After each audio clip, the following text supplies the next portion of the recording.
Friday evening in our kitchen. Linda was still a bit puzzled as we entered through the door separating our garage from the kitchen. I tossed 4 bags, each bearing the logo of an upscale shopping center, onto the kitchen table. "What's going on, Chris?" Linda asked for the 50th time. "Is this an anniversary gift?" I smiled and walked over to the kitchen counter. I retrieved a bottle of Linda's favorite Merlot, popped the cork protruding from the bottle, and poured each of us a glass. We silently clinked our glasses and I stepped towards the kitchen table. I dug into the Victoria's Secret bag, pulled out a set of turquoise lingerie, and said, "Tomorrow morning, I want you to pull out 5 other sexy sets from the drawer and pack them in a suitcase." As Linda furrowed her brows in confusion, I showed her the sexy blue bikini we had just bought. "I brought down your summer clothes from the attic. Please, go through the drawers and find 5 more sexy bikinis. You'll need 5 outfits similar to this one," I said, holding shorts and a summer blouse with a deep neckline that we bought. "And 5 dresses like these." I rummaged through the last bag and pulled out a stunning short dark blue dress, designed to accentuate my wife's amazing bust and her killer long athletic legs. "Chris, please, what's going on?"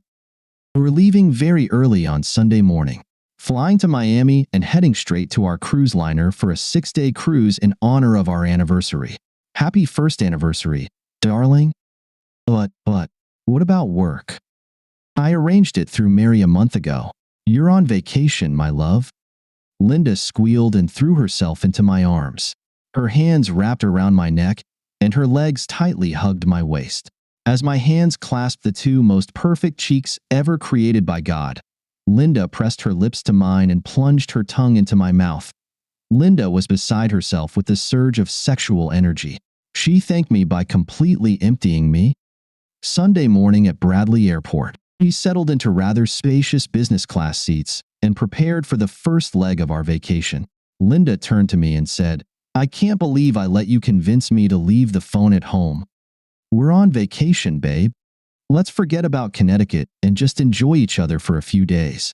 People don't need to see photos of us drinking tequila in San Juan." "I know, and I'm not complaining.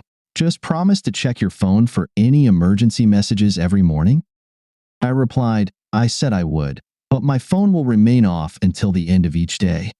Linda reached for my head and gently pulled me towards her. She kissed me passionately, and our tongues danced together as our plane began to taxi for takeoff. Sunday aboard the Caribbean Star. All day we made love, long and passionately. Monday afternoon at San Juan Beach. We strolled slowly along the water's edge for over a kilometer. We weren't in a hurry, leisurely walking hand in hand. Linda was dressed in a green bikini, accentuating her chest. Most of the bottom half of her swimsuit was tucked between the enticing cheeks of her firm buttocks. Linda glanced around. We were on a section of the beach that wasn't crowded. She lifted the beach towel off my shoulder and tossed it onto the sand along with a water bottle. Then she took my hand and led me into the ocean. As we entered the water, we reached a point where the water lapped at Linda's shoulders, and she reached down and pulled my swim trunks down to my hips. Then she threw herself into my arms and pleaded, "Please, make love to me."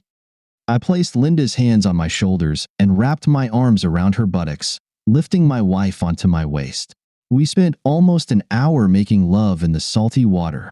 Neither of us had an orgasm, but it didn't matter. It was incredibly romantic. Tuesday evening aboard the ship, the dance floor was filled with 20 or 30 couples. We held each other tightly in a slow dance as the pianist sang one of our favorite Frank Sinatra songs. "I'll have to hit the gym twice a day to work off all this amazing food and everything we've been drinking." I gave Linda a playful smack on her firm rear, grinned, and said, "You could gain another 25 kilos and still be stunning.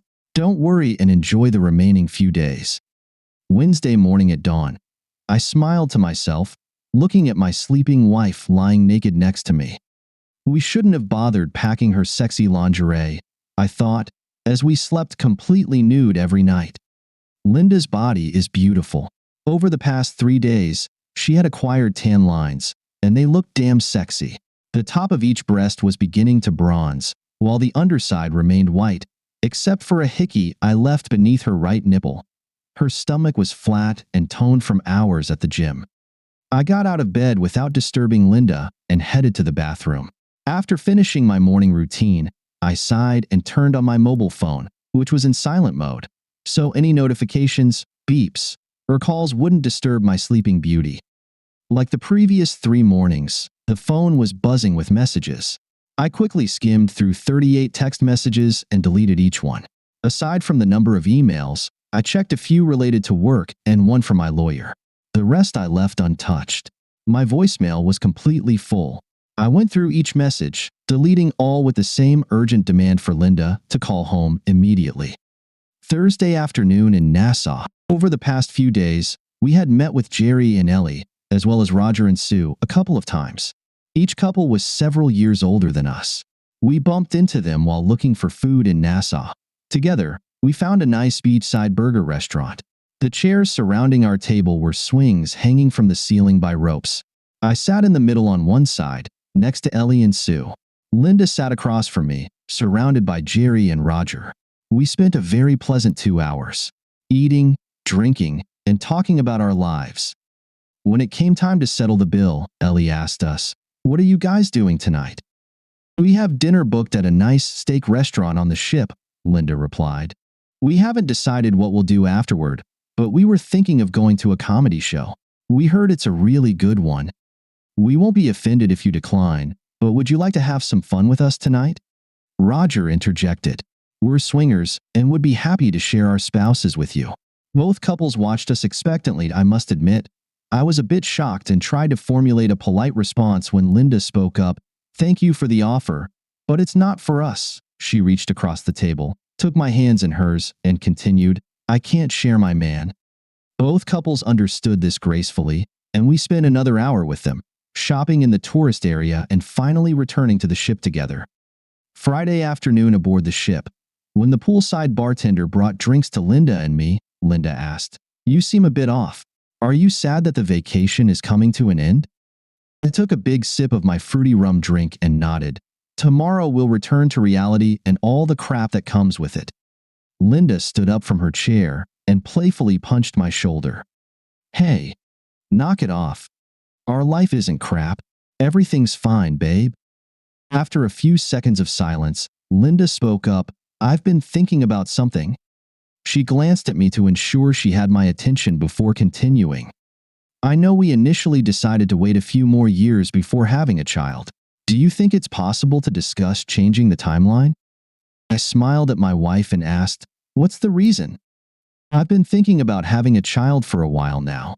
The idea of having a child with you and expanding our family makes me happy." "How long have you been thinking about this?" I asked. Linda shrugged and confessed, "On and off for several months." "Can I ask why you chose to bring this up now?" She remained silent for a moment, then said, "In recent months, there has been some tension between us. I'm not sure what the problem is, but I thought now would be a good time to talk about having a child." I felt Linda looking at me, but waited a moment before continuing the conversation. "For me, it was more than just tension. It felt like you were pulling away from me, and I don't know if it's the right word, but it felt like you were deceiving me." "Oh, Chris." Linda jumped up from her chair and sat on its edge. She took my hands in hers and asked, "If you felt that way, why didn't you say anything to me?" "I did. 4 or 5 times I asked you if something was wrong. You brushed off my concerns, saying you were worried about your job. The last 2 times, you snapped at me angrily." Linda let out a deep sigh. "I'm sorry." For the next few minutes, we sat silently side by side, sipping our drinks. "I know the cruise is an anniversary gift, or is it something more?" "Yeah, it's something more. Actually, it's much more. I was afraid of losing you. I felt insecure. I thought if we could distract ourselves and spend time alone together, everything might improve." When we looked at each other, I saw tears in Linda's eyes, and I suspect she saw anger and disappointment in mine. I sighed and continued, "This week has been perfect, including this difficult conversation. There's no reason why our life at home can't be just almost the same. I know we don't have the beautiful blue ocean and dancing every evening, but we have each other. We were halfway through another round of drinks before Linda said, "You never answered my first question?" I had to think for a moment before I could smile at Linda and say, "Yes.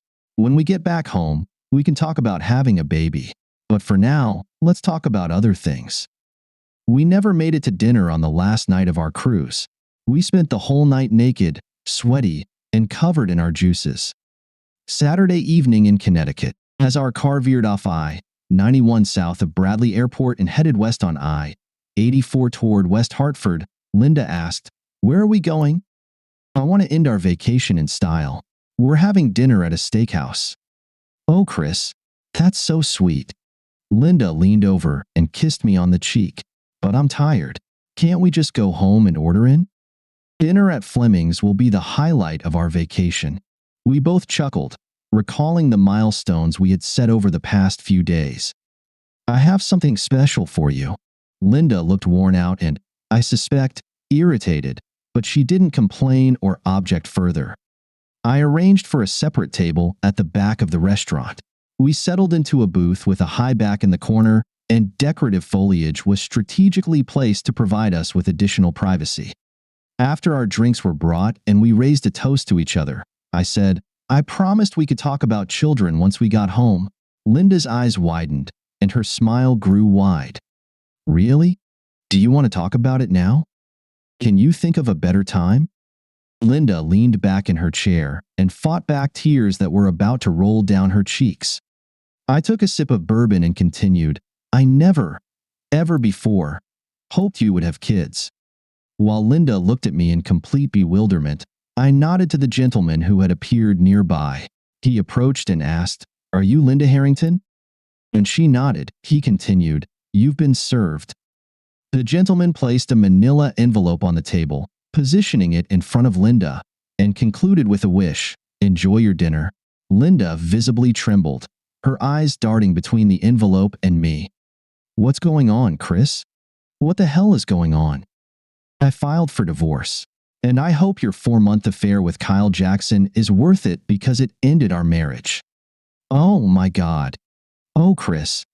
It was a stupid, drunken mistake." "Perhaps the first time was a drunken mistake. During the business trip to Detroit? Right? Maybe we could have gotten through that. But were your weekly fuck parties also a drunken mistake?" "You said, Chris, that this week was perfect. Our life together can be just as perfect." "I know it can. Please forgive me. Please, I beg you." "Linda, you asked me yesterday if our cruise was something more than an anniversary gift. I told you it was much more, and it is. In the past few days, I wanted you to immerse yourself in my love, to forever remember what you had and what you turned away from. I want you to remember the loving person you deceived and flushed down the toilet. Please, Chris, let's go home and talk there." I shook my head and said to the distraught wife, "While we were away, my brothers and their families threw all your things out of our apartment and took them to your parents' house." "Your family? My family? Everyone knows? Why are you doing this to me?" With much more calmness than I thought I could muster, I replied, "You've been fucking that asshole for nearly half of our marriage, and you're asking me why? We can fix this, Chris. I know we can. You can go to your relative's home or find out where your asshole boyfriend lives. His wife kicked him out and filed for divorce." "You told his wife? How could you? They have 3 kids." I laughed at this statement. "It didn't bother you before. Let's wrap this up, Linda. I'm tired and want to go back home to my new bed." When she looked at me questioningly, I explained, "I wasn't sure if you two were fucking in our bed or not. So, I bought a new one just in case you were." "I would never," Linda began indignantly.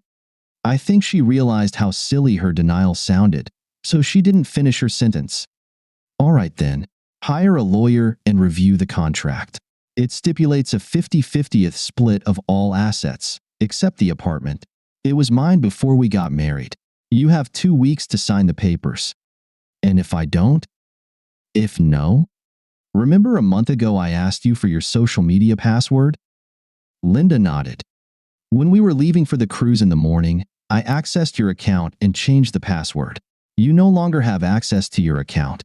If we can't reach an agreement, videos and photos of you and your boyfriend having sex will be posted there.